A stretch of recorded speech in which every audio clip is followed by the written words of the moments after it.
Hi friends! Today I have another read aloud for you. This is Miss PG.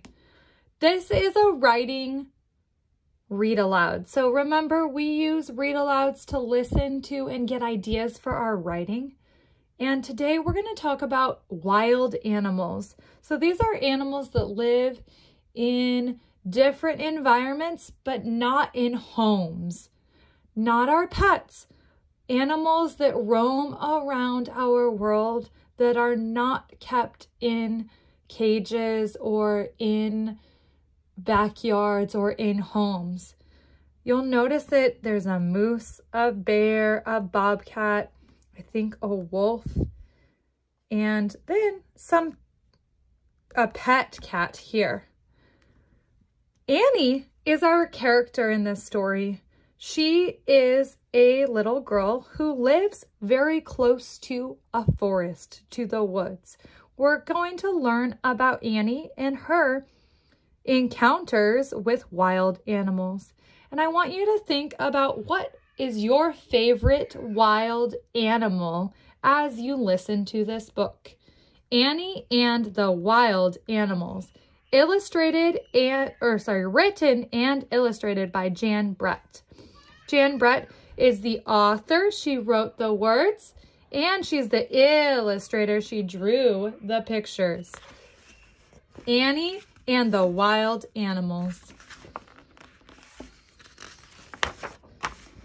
This is my title page, Annie and the Wild Animals.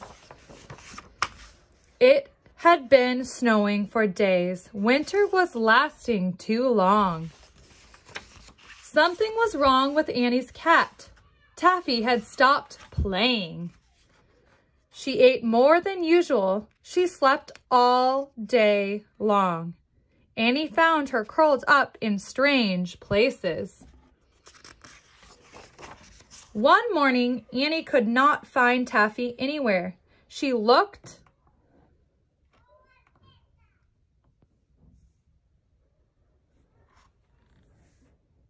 and looked, but Taffy was gone. Annie was very lonely.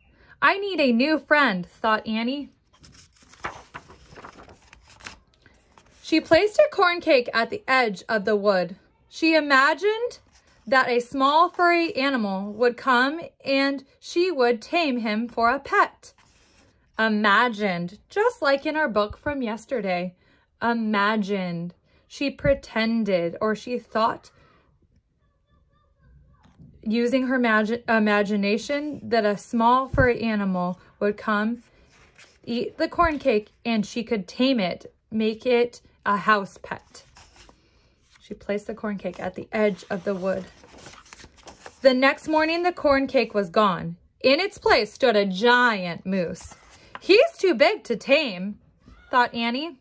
Remember, friends, I mentioned tame before. Tame just means to make it a pet that is not wild. It's not going to run off. I'll have to try again. That night, Annie left another corn cake at the edge of the wood. The next morning, the moose was back and a snarling wildcat was there too. It's too mean. Excuse me, friends. It's too mean to tame, thought Annie. Annie placed more corn cakes at the edge of the woods as the wildcat eyes her. The next morning, a big growling bear was there with the moose and the wildcat. Nope. It's too grumpy for a pet, thought Annie. Annie made as many corn cakes as she could and left them at the edge of the wood. She's still staying positive. At dawn, Annie heard snarls and growls of the wild animals. There was the moose and the wildcat and the bear. They had been joined by a stag, his family, and a large gray wolf.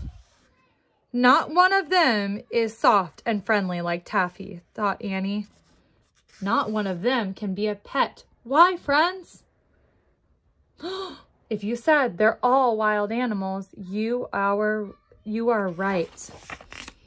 All the next day, Annie made corn cakes and left them at the edge of the wood. All night long, she heard the sounds of the wild animals eating the corn cakes. Annie woke to find a great nose stuck through the window. It belonged to the moose, who was still hungry. Oh no. There were wild animals everywhere. They roared for their next meal. The little house shook. The animals wanted more corn cakes, but when Annie looked into the barrel of cornmeal, it was empty. She couldn't make any more corn cakes. Annie was very sad. She missed Taffy very much.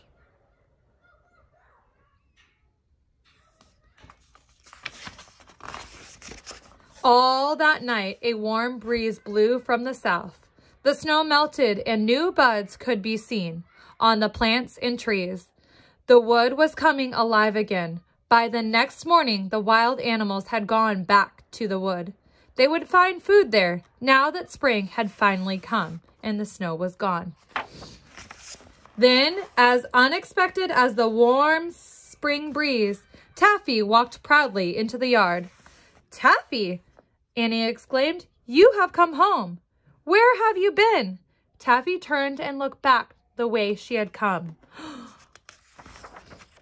Out of the wood came 3 soft, friendly kittens. Annie would not be lonely anymore. So Taffy was pregnant. Oh my goodness. Friends, this was Annie and the Wild Animals, written, the author and illustrator, the person who drew the pictures, is Jan Brett. So you're going to use the sentence stem, my favorite wild animal is. So we're not talking about dogs and cats as pets. We are talking about animals that live in the forest or in the desert, in the wild. So I'm going to use my paper, and I'm always going to write my name at the top, Ms. PG. And it's not October. I made a mistake. It's a-okay to make mistakes. November 3rd, 2020. And my favorite wild animal.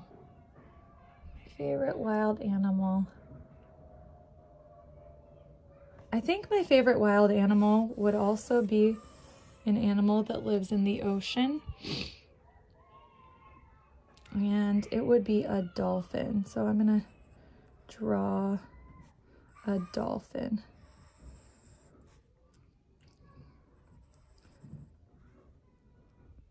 I think their flippers kind of come with that.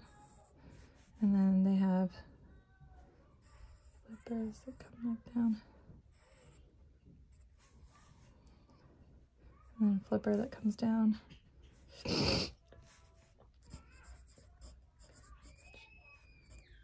Dolphin. And then I'm going to use my crayons and my colored pencils to color in my ocean scene. And I'm going to think about what color is my dolphin. My dolphin is a gray color, so I'm going to make sure I color in my dolphin a gray color.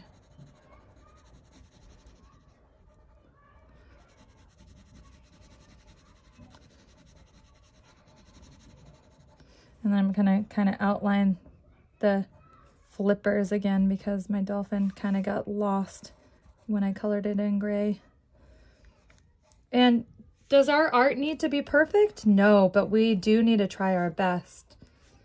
And then I'm going to color in the ocean blue.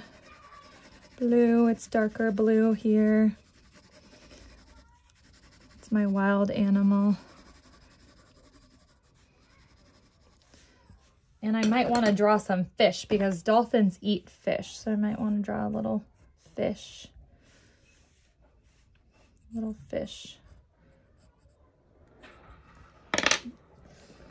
They might be a little yellow fish.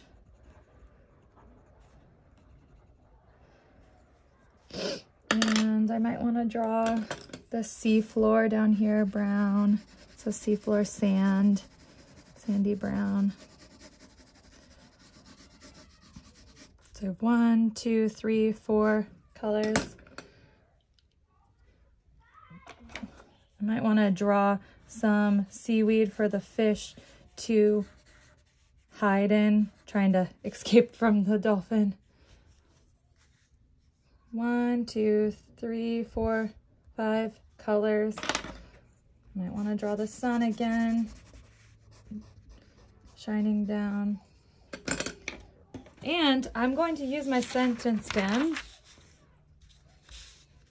My finger space favorite finger space wild animal is a dolphin.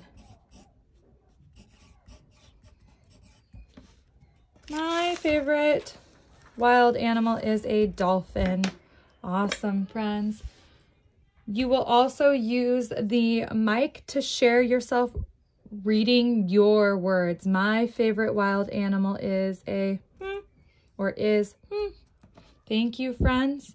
Enjoy this writing learning activity.